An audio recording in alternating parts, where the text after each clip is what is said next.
ampa se nyame asem ana se konhwefo ne kan se yɛn atiasefo ni bi Nyankopɔn ayɛ ɛwɔ sɛ menu mienu yi Nyankopɔn ayɛ ebi sɛ wadom yɛn yɛhɛ enoma a ɛkɔso ne nsɛm a isisi a Nyankopɔn adoma abuso de ama yɛn enu nti ɛna wɔ sɛ menu mienu da Onyankopɔn ase ɔdɔfoɔ nyama obi bia shalom yenu anoma a mote yɛn kan free ewiase afa na nyinaa ayɛ St. John Baptist Church na ɛnɛ nso so Nyankopɔn asɛm ɛba yɛn nkyɛn ɛwɔ kwanso so kra na Nyankopɔn asɛm a ɛba no mpae a yɛde ta akyire sɛ Nyankopɔn na ɛnyɛ yadom sɛ na ɛbɛyɛ dwumadie nti a Nyankopɔn de na asɛm yi ba bɛdi na ɛde ɔgyeɛ ne asomdue ama Nyankopɔn hallelujah na ɛne dai sɛ yɛhwɛ enoma a yɛkɔ so a mmerɛ nyinaa no ɛyɛ ne Nyankopɔn bɛsɛ yɛyɛ sensitive anaasɛ Nyankopɔn atwenya adwene si nnoma so enoma a yɛkɔ so yi ɛwɔ sɛ ɛka nsɛm pii ɛsan de kyerɛ yɛn bio na ɛne da yi mepɛ sɛ yɛnhwɛ Nyame asɛm mu anaasɛ me asɛm no ato ne din sɛ yɛadwene Nyame adwene you should think like God hallelujah sɛ yɛadwene Nyame adwene think like God. Na mekan bibi kakra ade afiri eye odifo Jeremiah chapter 29 na ansa na mekan no mepese menu mienu ye bebo mpaye na dwumadi ne akoso oyam tumfo ye do wase ewo akwanya wodi amaye enden soso ye hyewa ne munyam ewo abrin na no ma kese no ma foforo a woye ye ni so ye tontom ne akamfo na de ye goso asho se ye adom wasem a ebetimi ye kwan so han ye kania na de onyame emfa nkam ye da fadom ye mentretene mensiesie se ne be ya dachi ankoma bi no ye nya akontapa bi ebu se ne be ya dachi ankoma bi no ye bi ye onimu nyam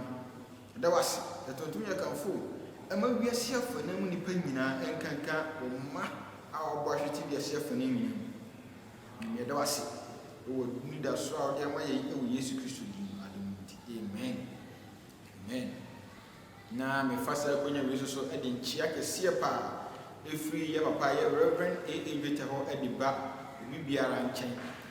chia Ghana Baptist Convention for a Kristo somfo nyina a mo twahia ewo wiase afana mu nyina chiachi bibia na ayeye ni so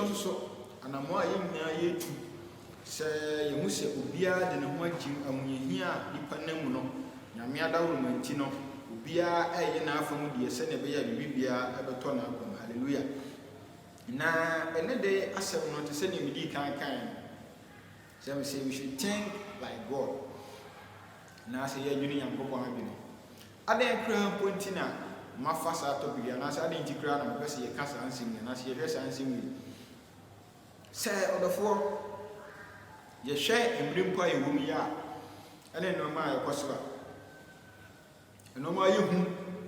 nnɔma abu ehu ɛwɔ sɛ menu mienu yɛ renew yɛ mind sɛ yɛhwɛ yɛ team na ɛyɛ Romans chapter 12 verse 1 nyina akyire nyinaa ne sɛ wɔ sɛ yɛnya adwen foforɔ yɛ na yɛntimi nye yɛ ho te sɛ wiase yi na mu yɛ bɛma Nyankopɔn asɛm no atenetene na sɛ Nyankopɔn asɛm bɛkyerɛ mpan hallelujah na sɛ yɛ adwene sɛ Nyankopɔn adwene no mmerɛ kɔ yɛnim yɛbɛte nneɛma pii ase na ne nti a meka saa na wɔwe nyinaa yɛhwɛ abrɛ wiase nyinaa kɔ ahohiam abrɛ obiara ho ɛkyerɛ na na sɛ ehu atɔ nipa so ebi mu wuwi na enka yehwe ni pasukuro mpo ade a ebo nipa mu eye wuo na ntikura saa no we aba no ka wo se nipa enya adwensakra nipa gusu a eye no mo mpe na eno ene Nyankopɔn enam so ade atwe adwena si bibi so na yasesa ya brabo anase ya adwena ti se Nyankopɔn hallelujah na ne ntia me kasa yehwe enoma ekoso a enoma bi tise se obia be so obudi nua fa so obia epre no so obeye yi anase obenya na somdie na ntigra wo mfa no ne yebeto no nua na Abraham ekasa ye behu mama example bebree enoma bia fa nya akasa mani so ene nsema nkrofo ka kire eya awehosem ne ye bumi hu kwese kra ne se wobɛkom kra no nkrofo a mo ye saa no ma wi ana se nkrofo a mo di saa no ma wi anim no empempi no eya mo ti nyame na ase mo ti Kristo asafo no na saa no ma wi mo ye na saa no ye Nyankopɔn asɛm a wo ka kire se wode na temu bi firi na asɔre fie no na ne minu mienu ɛwɔ se yebu nkonpoko yachi ni yetoto ya no yi hallelujah na meka bi afiri Jeremiah na wo hwɛ odifo Jeremiah ɛyɛ saa odifo yi abra Nyankopɔn de na asɛm ɛhyɛ na no ka na asɛm ɛyɛ na Israelfo akɔnkwasom na saa papa yi a ɔno so nkwasom no ɔno so mu bi na ɛno ɛne Nyankopɔn ɛde na asɛm ɛsoma na tiase sɛ ansa na Nyankopɔn ɛma ɛbɛkɔ nkwasom no ne Nyankopɔn ma no ɔmotu anamu bi a Nyankopɔn tu ɔmofo Nyankopɔn hwɛ sɛ ɔmɛsesa ɔmabrabɔ ɔmo ansesa ɔmabrabɔ ɛna ma ɔhawa ano ɛhyɛ bɔ ɔmo so na empempi no Nyankopɔn yɛ saa de yɛ sɛ Nyankopɔn ɛde saa enoma bi sɛ esisi Nyankopɔn ne ma akwa mu sɛ ne bɛyɛ a ɔmo bɛka ɔmo ana sɛ ɔmo atwe ɔmo adwene asan si ɔno Nyankopɔn so hallelujah saa pɛpɛpɛ ɛna yɛn nso yɛ mmerɛ mu yɛhwɛ enoma ɛkɔ so anaasɛ ohumbu a ɔyɛ pandemic a ɛkɔ so bi asɛ fa na nyinaa ma megidie sɛ yɛade Nyankopɔn ɛde twe adwene ɛde aba na asɛm so anaasɛ Nyankopɔn ɛde kasa kyerɛ ɛwɔ kwan so ndo so ɛwɔ sɛ yɛtie ne tu anamɔ na wohwɛ a ɛyɛ sɛ wa nkasa ofa ahodi efiri mu nsa wohwɛ Israelfo mo kɔ nkwaso mu a na mo fa ahodi efiri mu nsa na mo na yaka dim saa bɛbɛ pɛ ne yɛmre mu wohwɛ a baabi bebree a hɔ a yɛlɔke ne down yɛde restrictions atoto so ehu abɔ nipa enti yɛfa ahodi ekura yɛwɔ no kura na ɛkwan bi so no afiri yɛn nsa enti ɛnyɛ mfonso kura sɛ mede ɛyɛ Israelfo yɛ Jeremiah mpɛ apɛn so ɛne yɛn nso apɛn mu yɛde ɛtoto ho ɛyɛ saa pɛpɛpɛ ɛna na ɛkɔ so na ɔdɔfoɔ neɛ ɛma saa nnama wei nyinaa baa yɛ sɛ ne medi kan kae no ayɛ Nyankopɔn asɛm a Nyankopɔn ma ebu na nimtia na ɔmo mfa ntu anamɔ na ɔmo bɔ ɔmo bra sɛ na mo pɛ bia hallelujah na mekan sɛ wo kan Jeremiah chapter 29 na verse 1 na ɛba na wobɛhu ɛbɔhyɛ bebree Nyankopɔn ɛde hyɛ ne ma na mepɛsɛ yɛhu ɛne me ka sɛ yɛnwini te sɛ Nyankopɔn anaasɛ yɛnwini Nyankopɔn adwene we should think like God yɛnhwɛ asɛm bi a Nyankopɔn ɛde fa yɛ odiifo Jeremiah so de ma ne ma na ɛnɛ so Nyankopɔn de fa me so ɛde ama ɛyɛ ne ma St. John's for ewiase afana mu nyinaa Kristofoɔ ɛne mpokura ne Nyankopɔn ma a ɔmo yira kɔdiri baabi bebree asɛm a Nyankopɔn ɛde ma ne ma mo mehwɛ na yɛnka bibi kakra ɛyɛn fanfiri oyɛ odiifo Jeremiah ɛnwoma nti mekan ɛyɛ Jeremiah chapter 29 verse 11 ɔsɛ for I know the thoughts I think towards you says the Lord thoughts of peace and not of evil to give you an expected end hallelujah ti Nyankopɔn na adwene na wohwɛ Nyankopɔn ɔyɛ Nyankopɔn a ɔso Nyankopɔn a ɔyɛ ɔdɔ Nyankopɔn a ne tirimu pɔ ɛyɛ kɛseɛ enti na sɛ yɛhwɛ Genesis story na ɔtena ase ɔhyehyɛ nɔma nyinaa ɔhyehyɛ wie ɔde hyɛ nipa dasani nsa hallelujah sɛ yɛn nso so yɛn toa so sɛnea ɛbɛyɛ bibibia abɛyɛ kama anaasɛ bibibia ɛbɛkɔ so na ɛbrɛ a bɔne baayɛ yɛtena ase ɛma ɛyɛ ɔbɔnefoɔ no ɛdaadaa yɛn ɛma yɛyɛ asoɔden nti Nyankopɔn na bɔne baayɛ no ɛde ɔhaw pii na ɛbaayɛ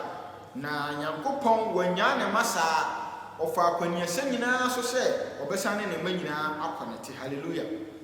na Nyankopɔn wei ɛna meka na wɔasɛm ɛde akyerɛ wo na yɛadwene ho na abra yɛadwene ho so no yɛsiesie anaasɛ yɛrenew yɛ mind anaasɛ yɛrenew yɛ thought na yɛadwene te sɛ saa Nyankopɔn wei hallelujah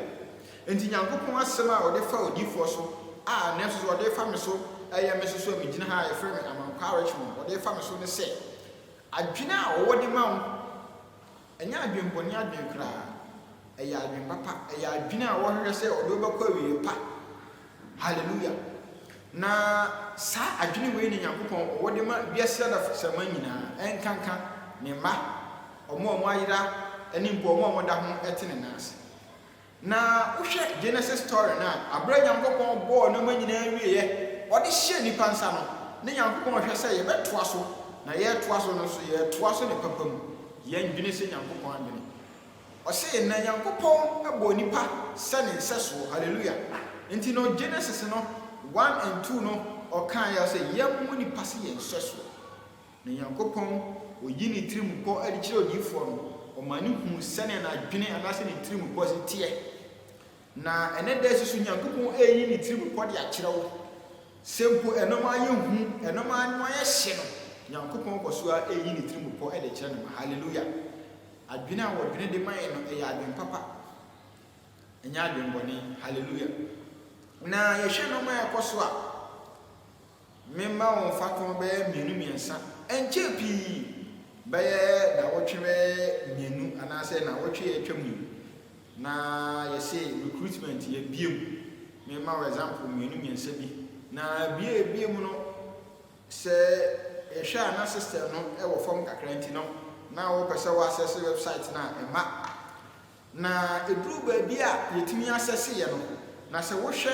ɛyɛ selections na wopɛ region mi te sɛ Greater Ashanti wopɛ region mi te sɛ Greater Accra wohwɛ a selections ni nyinaa na meyɛ system no kyerɛ me sɛ emu ayɛ ma na yɛhwɛ a mmerɛ a ɔmo bie website yi within some short time a saa de wetimi si ya na ano ayɛ hye kakra na nipa baako a na me boa na fill ne form anaasɛ me boa na ma ɔno so waso mete ne deɛ asɛm a ɔbɛka anaasɛ asɛm a ɛbaa mu ane sɛ adeɛ na ɛkɔ so na yɛ intentional ɛyɛ kwan bi a ɔmo fa so a ɔmo de bɛgye nipa sika na yɛ sɛ ɛsan sɛ wonya baabi a wɔpɛ no wobɛkɔ akɔhu nkurɔfoɔ bi na abere a wokɔ akɔhu ɔmo no ebi mbɛtumi agye bibi si sɛ ɛyɛ 1500 Ghana cedis ayɛ titi sika no 15 million ayɛ nsɛm a mpani pii no ɛkokɔ so a yɛte a yɛbi wɔ so yɛ de ani hu wotumi kɔ office bi ade a yɛyɛ ama no ɛwɔ sɛ yɛgye 1 cedi nso so nipa no ɛbɛtwentwɛn ne naase ne yɛbɛkɔ akɔsi ara sɛ wɔ pesika na wɔtumi agye ɔbɛyɛ ɛmɔho bɛyɛ 9 anaasɛ 5 ade a wɔsɛ otua 1 cedi no na wɔtua bɛyɛ 5 cedis so ɔmo wei mu yɛ nneɛma bi a ɛkɔ so na ɔmo wie kora ɔmo tumi justify sɛ sika na yɛde ma yɛ no ɛnso yɛn ɔdɔfoɔ sika na wo ka sɛ ɛnso ɛwɔ sɛ obu nkonpopo akyi ɛwɔ sɛ wo sɛ wonye nyame adwene na wo sɛ wonua no so a wobu na fa so no ɔno so sika na wo gye firi hɔ no ne sika na ɛso na so ɔmo wei yɛ nneɛma bi a yɛnya nkasa yɛ ho awurawura mu a yama ahokyerɛ abɛtɔ yɛn so yama ɔha abɛtɔ yɛn so so ɔmo onua bi anaasɛ invi kristoni obu ne nua fa so a wɔnwene ho ne na adwene kɔhyɛ nyinaa ne sɛ menyɛ sika mɛde me ho menyɛ sika atɔ kaa menyɛ sika asi dan menyɛ sika ayɛ akɛsesɛm saa no wei na ɔdwene ho enti na Nyankopɔn adwene a ɔpɛ sɛ yɛdwene na yɛn nyinaa yɛboa yɛn ho yɛsusɔ yɛn ho yɛn mu no na obiara yi n'asomdie no na yɛyɛ de ato nkyɛn kakra na yɛn kasa yɛbɔ ne su ne bɔne nhyehyɛ no ɛno ne yɛpɛ sɛ yɛtu ado no ɛno ɛna ɛnɛ anɔpa yi nyame ɛpɛ sɛ me ne ɔkasa fa ho sɛ ɛmfa to mu mmienu yɛ amama yi mposi hɔ nom a mbokura yɛhwɛ a obiara nya opportunity a ɔpɛ sɛ wɔgyina akwanya no a wɔanya no so no na ɔde mmia no yɔnko na wɔnya no ho anaasɛ wɔnya no asomdie nanso yɛhu ne sɛ asomdie a yɛpɛ no ɛsiane sɛ nyinaa yɛwɔ wiase baako mu a ewiase anya nkrankra na ɛyɛ onsom no wohia me na mehia wo nti no ɛwɔ sɛ abere ne abere nyinaa yɛadwina a yɛyɛ ahwɛ yie paa onua bi ɛɛto bɔɔlo agu baabi ɔnwene ho nsuansuanso a ɛde bɛba onua bi ɛyɛ aduro bi a yɛbɛkɔ akɔsia ne sɛ ne side effect no ɛbɛtumi akum nipa ɛbɛtumi de yare aba wɔnwene ho ne wɔdwena ne sɛ at the end of the day obɛnya ne mfa so anaasɛ obɛnya ne sika onua dɔfo enti minu mmienu wɔ sɛ ɛbɛne sɛ enti saa nya Nyankopɔn pɛ na anaasɛ saa ne Nyankopɔn hwehwɛ no minua a woyɛ kristoni a saa atirimkɔ wei wɔ tirim ɛsan bɔne nti ɛsan bɔnefoɔ nhyehyɛ nti mepɛ sɛ ɛnnɛ da yi wobu nkɔmpɔ anaasɛ woyɛ nsɛmama soronko na wosesa wadwene yɛhwɛ emre ye wum ya sɛ ebi manya akonya nkogura yɛtimi di enoma ma nkrofo sɛ momfa nkɔboa nkrofo yi na adwene bi atimi aba nipa tirim sɛ ne enoma yɛ kra ya ma me 5 dia ma me mfa 2 na me mfa 3 nko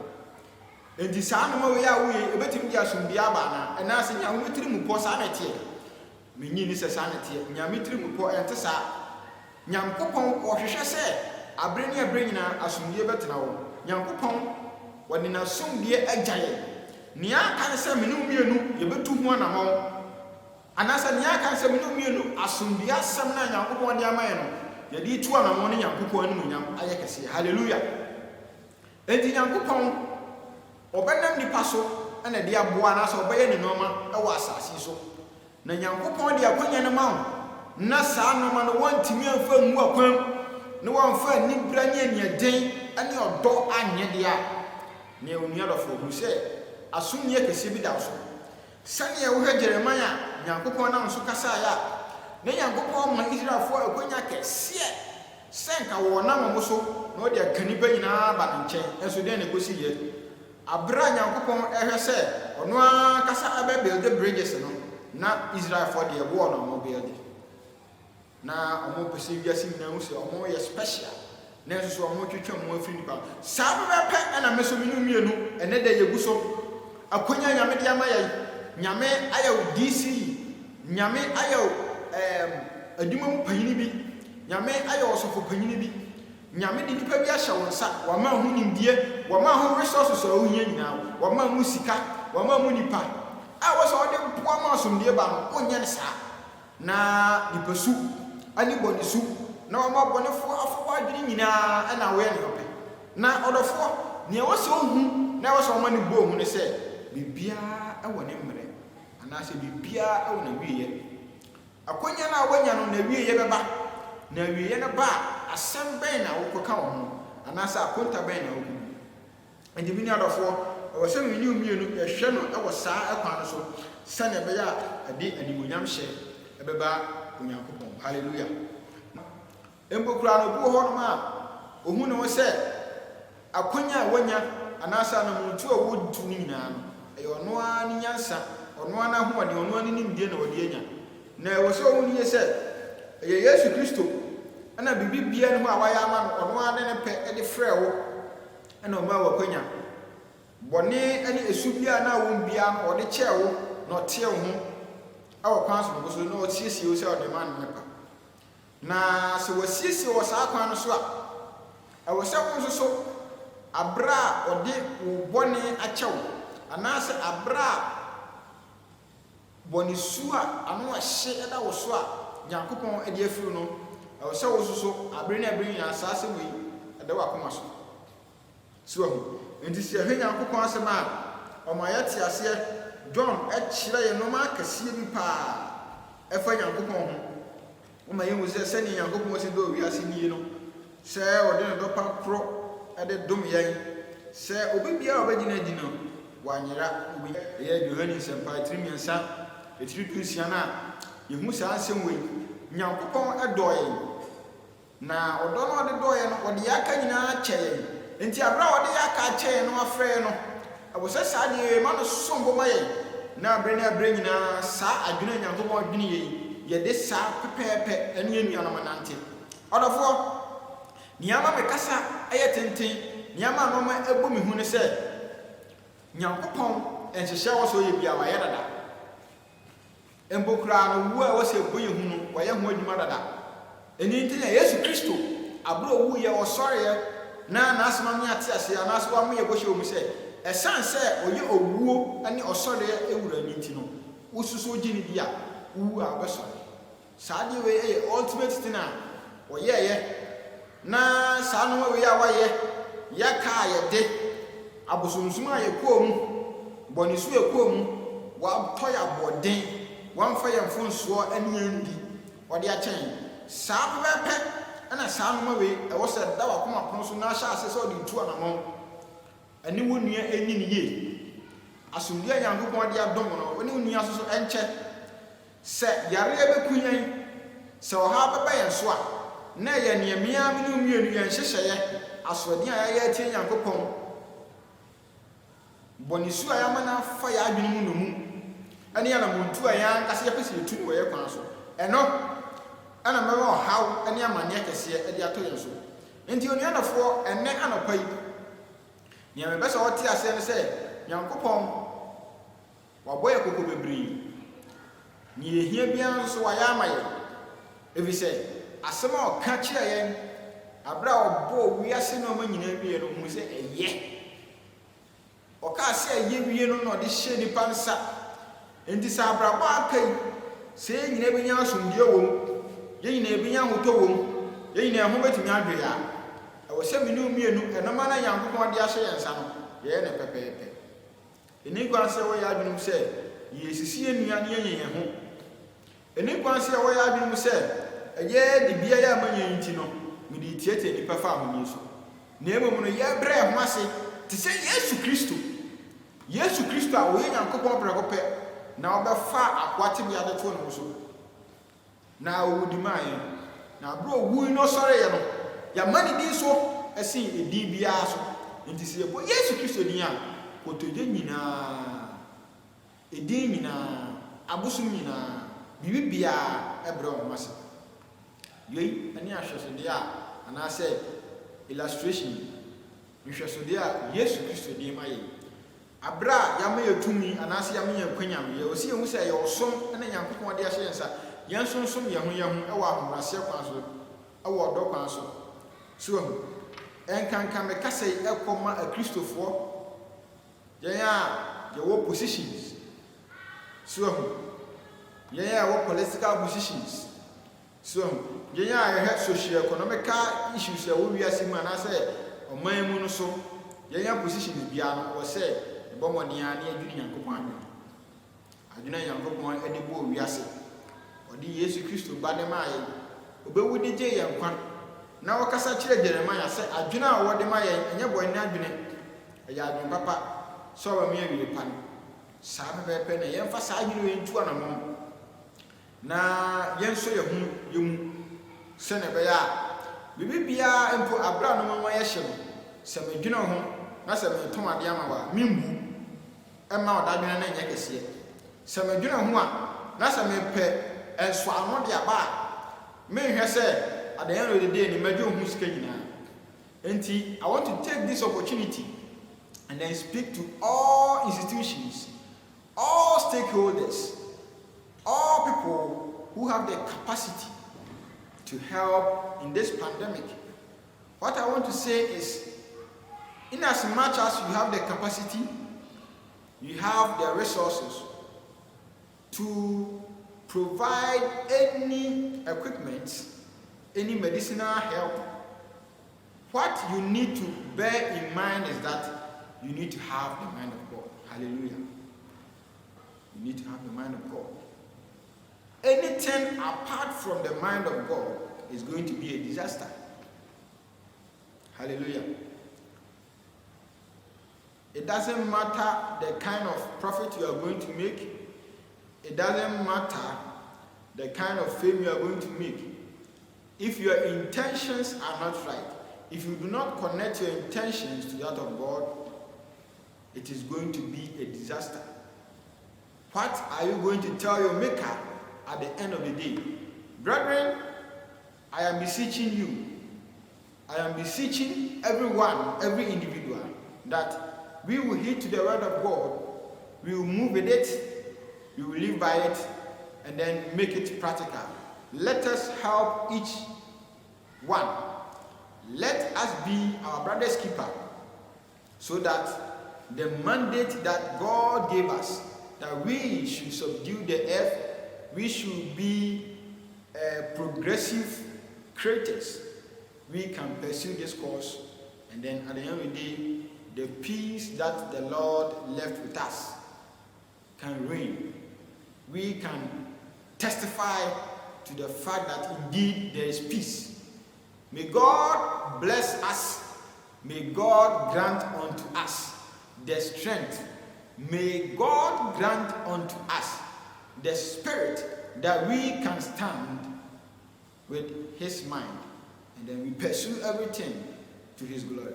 In the name of Jesus. In the name of Jesus. Onyankopon onhyira.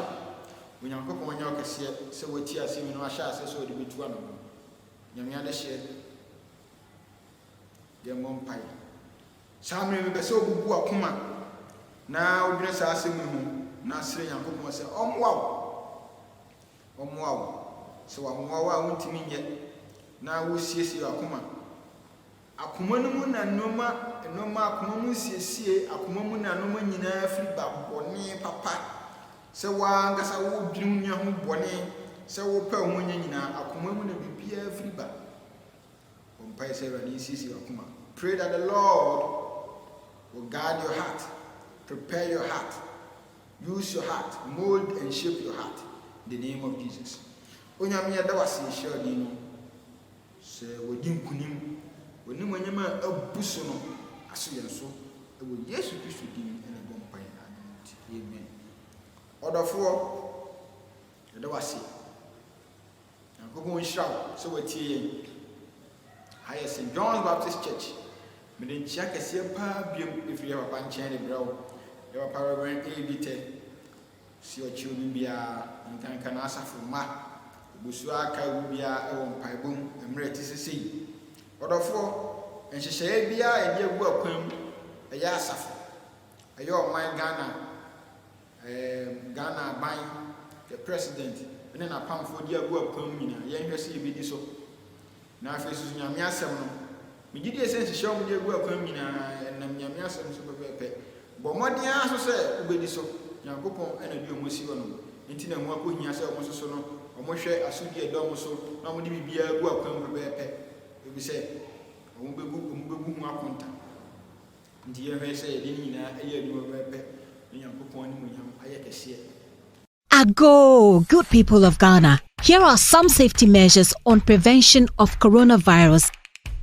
1. Cover your mouth with tissue when you cough or sneeze. Dispose of tissue into a bin immediately you cough into it and wash your hands with soap and the running water. Avoid shaking hands and use sanitizers as often as you can. Signs and symptoms of coronavirus include fever, cough, sneezing, and difficulty in breathing. Should you experience any of these, or for more inquiries, please contact 0558 439 868. That's 0558 439 868. Or call 0509 497 700. That's 0509 497 700. Remember to always wash your hands with soap and the running water. This message is brought to you by the Ministry of Health, the Ghana Health Service, and partners.